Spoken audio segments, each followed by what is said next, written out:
Laura, Christine, good evening. As you guys mentioned just a few moments before our show started tonight, the LA County Sheriff's Department confirming an arrest has been made in this case, and what a vicious case it was. A very gruesome attack, and it all happened at the 7-Eleven directly behind us. Police telling us that the suspect went inside and stole something. A Good Samaritan came out and offered to pay for his groceries. Well, evidently the suspect got angry at that. He turned that request down, pulled out a hatchet, and started hacking at the man, and this was all caught on surveillance camera. You can see the camera right up there on the side of the building. We have that video tonight. We want to warn you, some of what you're about to see is very upsetting. Just after 4 a.m. Saturday morning, the door to this 7-Eleven opens, and out comes a man with a brown bag, accused of stealing. Suddenly, he pulls out a hatchet and swings at a man who offered to pay for his items. The defenseless victim goes down, but it's not over.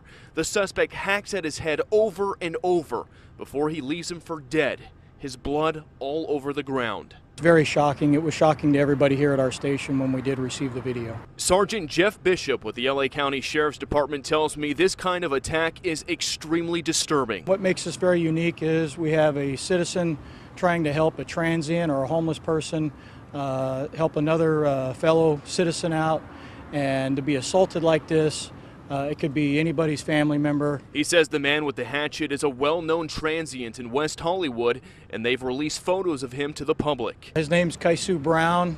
He's a convicted felon. He's been in the state penitentiary several times. He's considered armed and dangerous. Jake Lee has been the head of the neighborhood watch in this area for the past 10 years. He tells me he had an encounter with Kaisu Brown 2 months ago while out on a jog. We witnessed this guy brutally attack an 80-year-old man, punched him in the face, knocked him to the ground, and then picked up a house brick and lobbed it at the guy's head, said a couple racial slurs that I'm not going to repeat. And you're positive this is the same guy? I'm 110% positive. Locals say there is a major homeless problem in West Hollywood, and they don't feel safe coming here after the axe attack. I'm in shock, and I can't believe it. I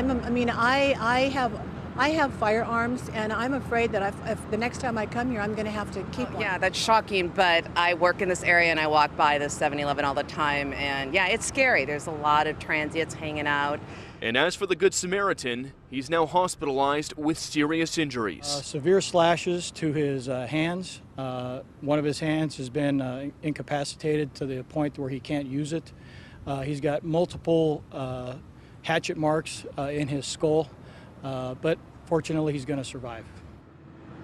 And we are still working with the LA County Sheriff's Department tonight to figure out exactly when and where the suspect in this case was arrested. But the good news here, an arrest has been made tonight because police were telling us, they were stressing, they said this man was very dangerous and they did not want anybody approaching him. As soon as we get that information on where he was arrested, if it was in fact here in West Hollywood, we'll of course bring that to you. For now, we are live in West Hollywood tonight.